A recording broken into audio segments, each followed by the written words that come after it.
Betty White is an award-winning actress. She's won the Emmy. She's appeared on such programs like The Mary Tyler Moore Show, Mama's Family, and the immensely popular and legendary Golden Girls. She's also been a panelist on countless game shows. She's hosted her own talk shows in several incarnations, and she talks about it all in her book, Here We Go Again, which is out now for the first time in paperback. Welcome back, dear Betty, and thanks for coming over to CBS tonight. Well, and thank you, and you've covered the whole thing, and I appreciate it very much, Tom, and I'll see you the next time. You know, I believe tomorrow ABC will announce that Lisa McCree, who is an anchorwoman on the local ABC station, will become the new host on, co-host on Good Morning America. And there's been speculation about that. When she didn't want to leave California. Right. Well, the same was true, I read, with Betty White back in the 1950s when the Today Show came courting at your door. What happened there? Well, it was... people think I was out of my mind. They still think I was out of my mind. But I was flying back and forth, and I would do the Jack Parr show, and I would do one of the Goodson Todman game shows. So they asked me if I would be the girl on the show, the Today Show. And I said, well, no, I live in California, and I just don't think... You got up at 3 o'clock in the morning or something to be on the set. Well, I had done that out here for 4 years.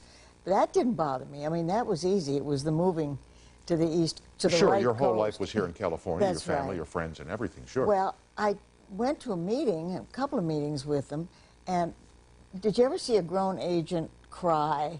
I mean, my agent kept saying, no, Betty, really, here, that's it. Well, they offered to put me up at the St. Regis Hotel, and that I could fly home on weekends, fly back to California on weekends. And that sounded pretty good for a minute, and I realized that doesn't get very practical after a while. No, it doesn't. No, it doesn't. So I said no. So the poor guys, I didn't mean to walk out on them. They were stuck with Barbara Walters. Yeah, all those years with Barbara Walters. I mean, it was a shame, but I just couldn't help it. Let me ask you about your talk show days, and we've talked about this before. You've done so many incarnations of the Betty White Show or something like it. And have you ever had a guest from hell where you couldn't make anything happen no matter how hard you would try? Well, you know yourself from doing this, so you get guests that some are easier than others. Sure. So you keep trying things, and all of a sudden something breaks through, and you can loosen them up. Only once did I have somebody that no matter what gambit I would try for openers, he'd shrug. Sometimes I'd get a yup or a nope out of him, and that was it. He was a very nice young man, I shouldn't mention names. That's it's been so long ago. Well, it was Guy Madison. Oh, sure, the actor. Yes, a nice young man, very polite, very quiet, and long pauses before he say anything, and then no. That was as much as I know. I've been there. I've been there. I've interviewed them. Who was the one? The beads of sweat come up. No, right here. Huh? Oh, right there. Right there. Oh, yes. You know, we all learned from Nixon, didn't we? I remember one when I can't even recall her name, but she had. She'd been back and forth across Europe with a famous Spanish director, and I think it was Charlie Chaplin's daughter. And every question was answered yes or no. And you know, when that's all you get, you ask 4,000 questions in 20 minutes, it wears you out. It's so terrible. And not only that, but you begin to breathe a little faster, and you begin to you press, shall we say. But they know, don't they know what they're doing to us? Do they do it deliberately, or is it just one of those things? What about the early days of television? And you write about this, and Here We Go Again. The shows were 5.5 hours long. They were filled with live commercials. You had no scripts. You didn't use cue cards. They didn't have cue cards then. Well, this was kind of unique. Al Jarvis moved his radio show, his disc jockey show, onto television. So first week we played the records, and I was just the girl on the set. And like Al Jarvis was? He was a major disc jockey in Los Angeles. Okay. He had the Make-Believe Ballroom, and in New York, the Make-Believe Ballroom that Martin Block had, he had to pay Al royalties because it was Al's show. So after the first week, the audience said, no, we see you talking to each other. We want to hear what you're saying. So the second week, they threw out the records. So here we are with 5.5 hours a day, 6 days a week, Saturday.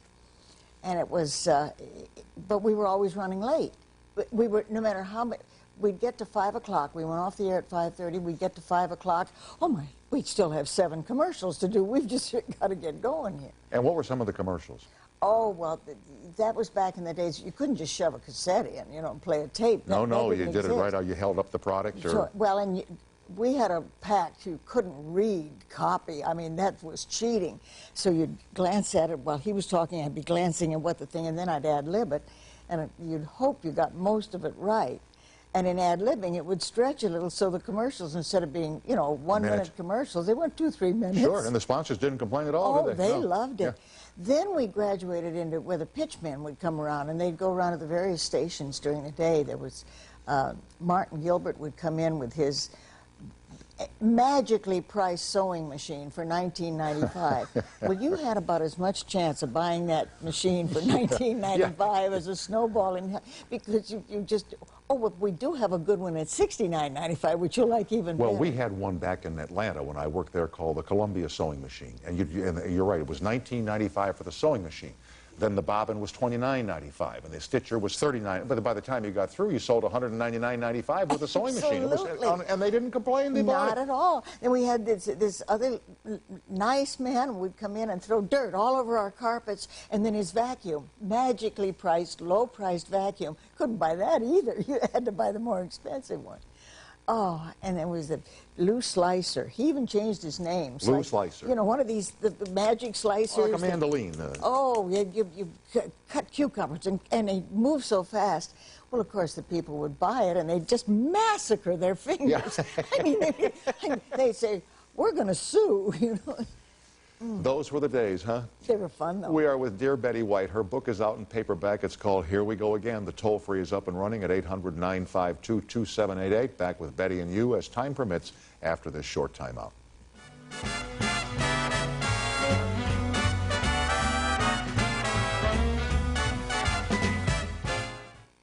We are back with Betty White. Here's Scott on the toll-free in Welland, Ontario. Hi, Scott. Welcome to CBS Late Night. Hi, Tom.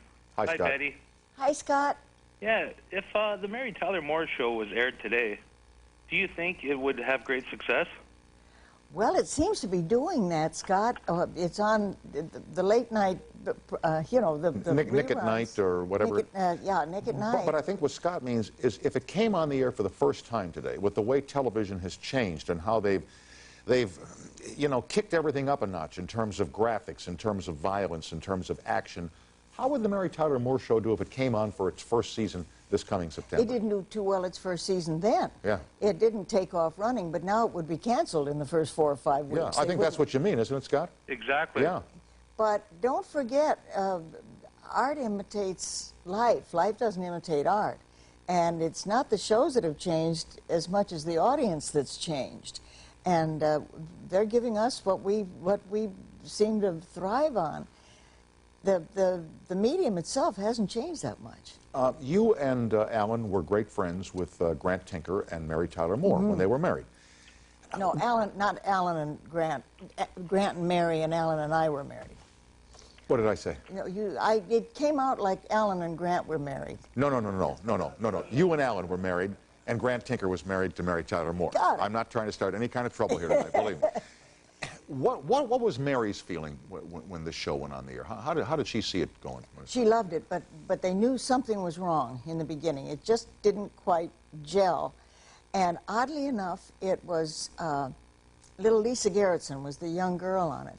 And the wonderful script woman, Marge Mullen, who is now a wonderful television director, she said, well, if the Rhoda character wasn't working because she was abrasive and she... Right. And it was Marge's idea. She said, if Lisa Gerritsen, who was played Phyllis's daughter, if Lisa digs Rhoda, it would, you know, it would take the edge off that character and it would make it work. Well, it did. Well, 4 years later, when Sue Ann came on, Yeah. Mary Tyler Moore, as an actress, took the choice that Mary Richards got a kick out of laughing at Sue Ann. Not with her, but at her. At her. And it gave the audience a license to laugh at her. Had Mary Richards been annoyed by her or irritated or disgusted by her, I would have been on one time and that would have been it. Yeah, that was great chemistry, and it was a great twist in the evolution of that show when Sue Ann came on. Because Mary chose to make her funny. You know? Exactly. So I'm eternally grateful. Scott, I'm glad you called. Thank you, sir. Thank you, Scott. Okay, Betty, thanks for keep watching. on going strong. Thank Okay. you, honey. Bye. Bye. Good night, Scott. Let me ask you here about Dear Ted Night, huh? Ted Baxter, the anchor man. In fact, there probably will never be a reunion of Mary Tyler Moore because he can't be. Well, everybody says, you know, they do reunions and the comebacks. They're doing one of The Odd Couple, I believe, now. And but it's just with that missing tooth in there, it just wasn't the same, because he was, in his stuffed shirt way, he was just such a part of that original unit. That's long before Sue Ann came aboard. Came on, right? Yeah. And then the girlfriend, what, Georgette? Georgette. Yeah. Georgia Engel came on the 3rd year. I came on the 4th year. Yeah. What about the last episode? I've read so much about it. I mean, they kept from you the last scene, didn't they? Well, the writers couldn't write it, first of all. And finally they got it together. And we didn't see it till, we see the script for the first time on Monday, but we didn't see it till Wednesday, and we blocked it once. Never went back to it, didn't rehearse it. And finally, when we got up to the point on show that we had to do it, we were all right. We were pulled together by that time. And then it came up to the point where Lou Grant said, "I treasure you people." And it was just, the audience went, we went, the crew went. So did we, kid. It was just a mess. I still haven't seen, from that point on, I still haven't seen it except underwater. I mean, it gets me every time. All of us, kid. All of us. And Mary's Last Look In destroyed you. And what'd you think? You know, TV Guide, was it last week, had their cover story on the 100 greatest episodes in TV, and Chuckles the Clown was the #1 choice of Nick at Night and TV Guide. Oh, it was so exciting to see that. And The Odd Couple that Alan and I did with Tony and Jack was #5. Yeah. And The Lars Affair, which was the first Sue Ann, was 27. So, it was such a thrill. Yeah, Chuckles the Clown, elephant.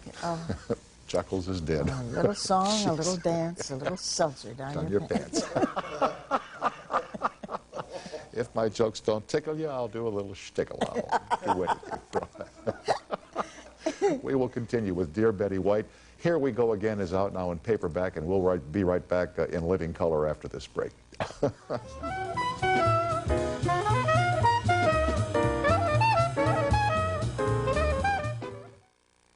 We're back with Betty White. We talked about Alan. I've never asked you about Alan Ludden because I don't know if you talk about Alan. I'm sure you still celebrate his life. He was your hubby and good guy for a lot of years. I wish people must wish that I'd shut up about him, but I just deal him into the conversation because we had such a good time together. And did you meet on Password? And for those young folks in the audience who don't recall, Alan Ludden hosted one of the most popular programs in all of television called Password some years back. It was the 3rd week the Password was on the air in 1961, and I would go to New York and put a game show together and a shot on the Jack Parr show, which would pay my freight and my hotel. Right. And so I didn't make any money, but it paid for the trip, and it was good exposure. So to tell the truth, it's fun to go to New York now and again, huh? Yeah. Yeah, but as long as you have that round trip ticket and a hot little fist. Yeah. And so I did the show, and it was a great show. I just loved it.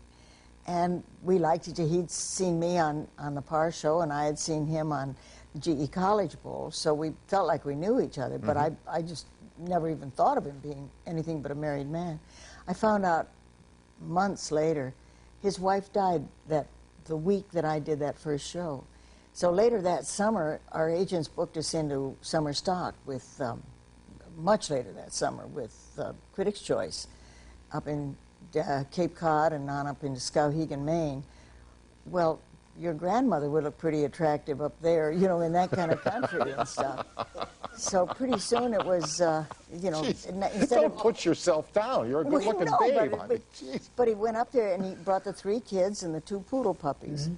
And I wasted a whole year saying no. When he kept asking me to marry him, and I said no because I didn't want to move back east. Finally, when I said yes, he said it was the poodle puppies. I know it was the poodle puppies that did it. Oh. What was the program you did? I read about this in your book, where you're in a booth with a guy at a restaurant and he's got to leave.